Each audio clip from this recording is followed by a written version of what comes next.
This is Fish with Raid. Today I want to look at a really good combo for support, not physics. Syl, and we're going to put her with a Neri, because with these two, you can pretty much get through everything if you have them in the same place. They can effectively support any team you possibly want to use, as long as it has whatever you need for whatever dungeon you're doing. Like enough hits for the Fire Knight or other such requirements. Because everyone has Syl, with all the stuns, the slowing, the reviving, the healing. Which means getting a Neri and Syl is relatively achievable. And once you have her, you have more healing, even more healing, and more reviving. But then she gets this wonderful passive which has a tiny bit more healing constantly. And as it happens, a lot of people probably would never guess it based on looking at her skills, because everything she does just helps teammates. But she actually does a good bit of damage. Less than an actual dedicated damager, but it's a decent amount, so you're gonna probably want stats more like this where you have some. Because more damage is just always better. And of course, I'm going to be showing a team where you actually need something like this. Go to an ice golem. And in this case, just to show how effective they are, I'm going to take a really terrible fragile setup. Let's see. I'm going to take people that actually have no survivability at all, and I think they're still going to work. I haven't actually used them for this. Why is it showing the vault? I did not tell that to show the vault. Let's get a decreased defense, a damager, and just more damage. And none of these has life steal, they're all really fragile. But it should still work because there's just so much healing.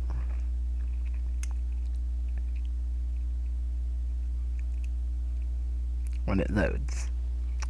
There it is. We're also going to have plenty of stuns here because Cupidus and Gorlos are both using stun sets. On top of still just usually stunning people.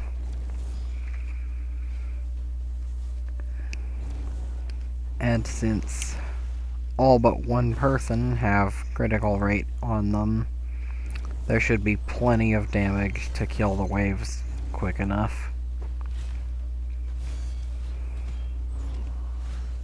Going with a bit of a faster run than a lot of people would have, because I just deliberately took a bunch of fragile damagers.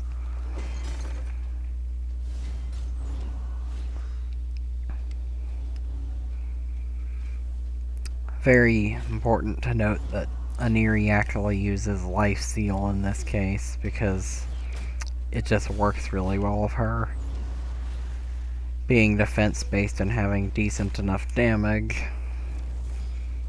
she will do enough that she just keeps healing herself, which is very important to have on a reviver in general. But being defense based, she's often going to be the tank for your party, so you'll want more healing on her anyway. And lifesteal on the tank is just a really good option. I'm sure plenty of people use it.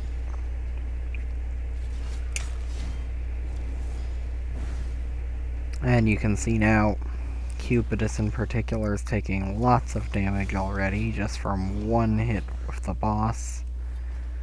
So I expect someone to die here. Then you can see just how good it is if they do, because we have 3 different revive skills in the same place. Just from those 2 people. And there it is. Instant revive from Aniri's passive. And he already has a bunch of healing, because her and Syl both provide that. None of the 3 fragile damagers has any healing. Although we do get that wonderful 78,000 from Cupidus. That's a nice damaging attack. He might be worth a video of his own. Just to see how much damage I can squeeze out of that.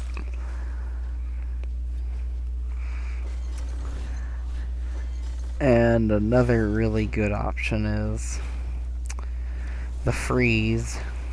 Since we're using Dark Elhain, another one from Logins, who happens to also be great here. Every time the boss freezes someone, she gets more damage. And then there's that really underrated default she'll use to decrease max health, which is the next best thing when you can't just block revive on those minions, because lots of people won't have that. She will make it a tiny bit faster killing them, because each time they'll be a little weaker. And despite people dying repeatedly like Gorlos just did there, should still be a really easy run. And it won't be particularly slow, even though it's Ice Golem where it normally is. Or not, I spoke too soon. Okay, the boss went a bit too fast for the revives there. But you could see how much healing and reviving they were doing just from that. If you want another really good one, I'll just see if I can find a really annoying arena team here. Let's see. I'm sure this will be annoying. Might as well leave that in there. Let's say we want Arbiter. Put Syl in it.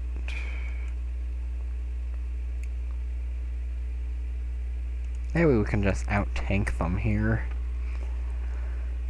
We're gonna want some way of breaking the defenses. Definitely. So I don't really know who I'm going to use for that.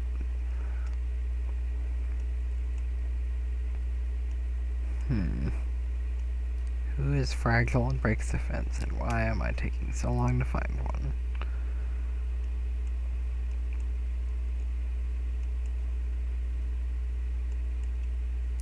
Just use Deacon. Where'd he go? Oh, I am terrible at finding people. There he is with his little beard sticking out. But with this particularly durable team, anyone that can't rapidly kill them is probably going to have serious issues unless you can outlast them. Fortunately, they don't go first, which means I get to put lots of slowness up. And apparently one of these people has freeze, probably her, because she's a provoker. So many people want freeze on those. 18,000. Good hit there. And that's about as much as you can realistically expect from an Eerie. But she will do enough damage that you actually get some serious benefit out of it. And against teams like this where they just want to last a long time and kill you eventually, her heavy heals and stuff should work really well for it. In this case, it's just going to come down to whether or not I get to move because of that annoying provoke. That's actually a pretty nice combination there. Using a provoke with the monster to guarantee that they always place fear on everything. Let's get a lot of healing up. And hopefully that fear effect won't ruin me. Okay.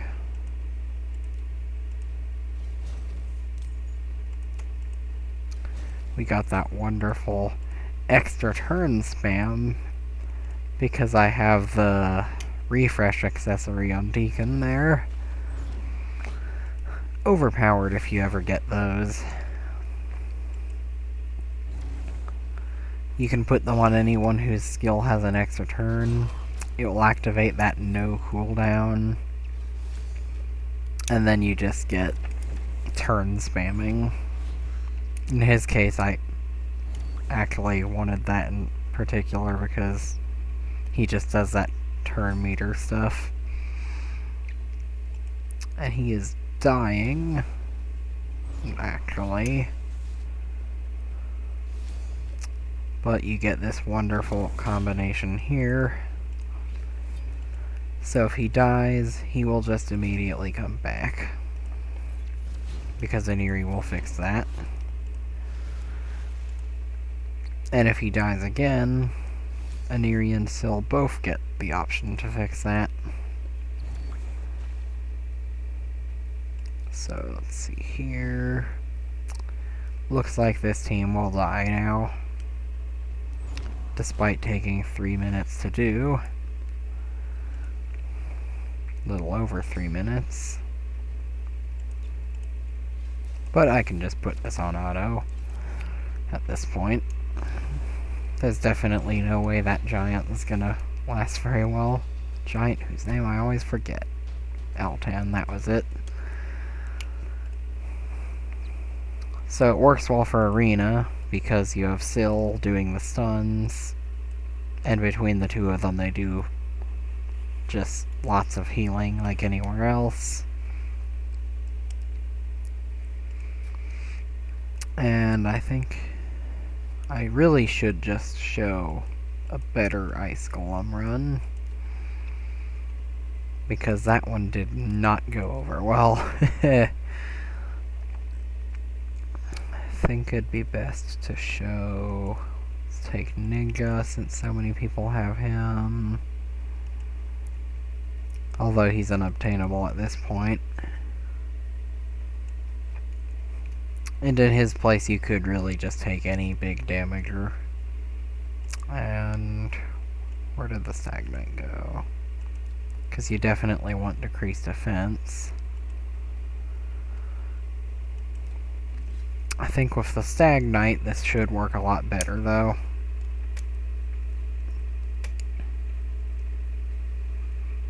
He should decrease attack on the boss. So between that just not killing the revivers and them being able to support people effectively, it should be a very easy run.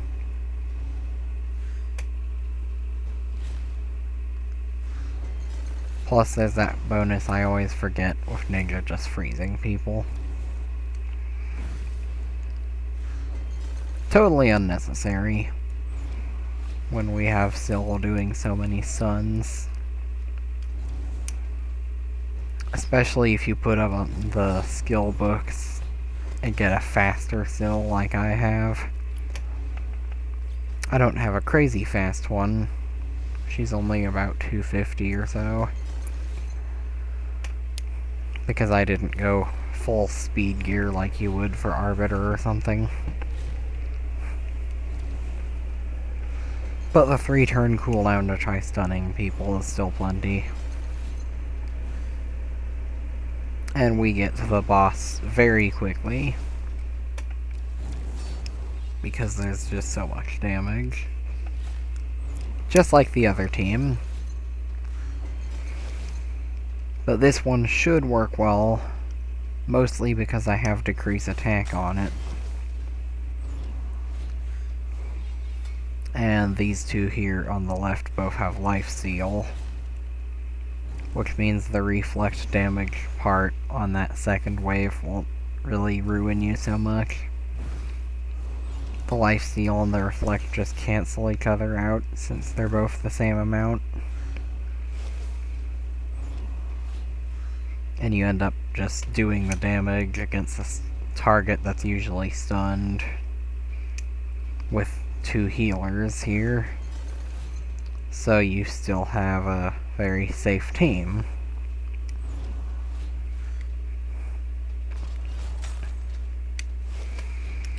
But the boss is definitely dying pretty quickly.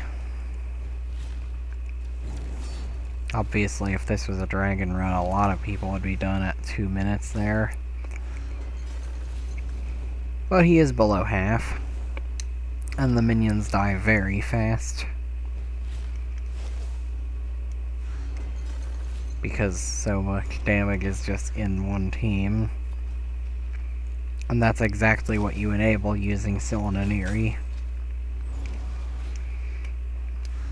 I just didn't show it very well with the other run. Because they died. Oh, trash gear. Wonderful. Everyone likes trash gear. It always means more silver. But you can also do other things with them. I mean, you could put Sill pretty much anywhere because of that passive healing. I mean, you take this 10% here, and then when you have Aniri's passive for 10% boosting any heals that exist, with both of them doing heals constantly, except when Aniri is reviving with the non-passive, since she has 2 revives. Although I should probably put books on that when I can. I forgot I didn't do that. But there you go. Wonderful combination with mostly accessible stuff. And you can use those two to just get through whatever you might have issues with, as long as your only problem is lasting longer. If that is the case, you could just take any good healer who preferably has a revive and use them in place of Aniri. You could take someone like maybe Apothecary up here. Where is he? There he is, because he has a nice little heal. And there are plenty of other healers you can use with Sill. If you're someone that's doing the earlier stuff, trying to get up to stage 20 in an area like Dragon or something, just take a Poisoner, a Sill, and any other healer and you should be okay. But that's a nice combination. And you can also use it in the Doom Tower here. Let's see. Here's a really annoying boss. Obviously, I'm not using anything completely ridiculous here, except maybe Lysandra, actually. But you can just put any speed booster or whatever there. And you should be able to see it on this boss too, since it's a difficult one.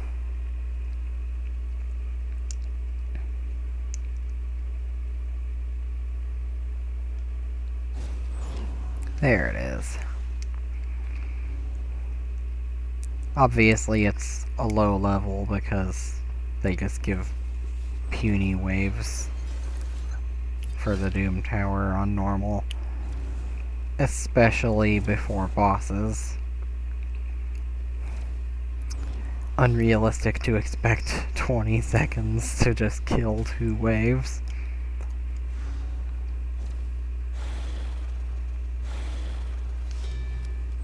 But you can see here, even if it blocks your skills, which this one will, or puts them on cooldown or whatever. Is that what he does? Yeah, put skills on cooldown. Even if that happens, still passively healing and Aniri boosting that with a passive revive and such. It'll still work even at high stages. But that's about all there is to show with them. Very simple combination, but they will work most anywhere as long as you have a team that's not completely horrible. Hopefully that's good enough to get people through anything they have serious trouble with for just normal dungeons or something. Not the really difficult stuff like the Scarab in the tower.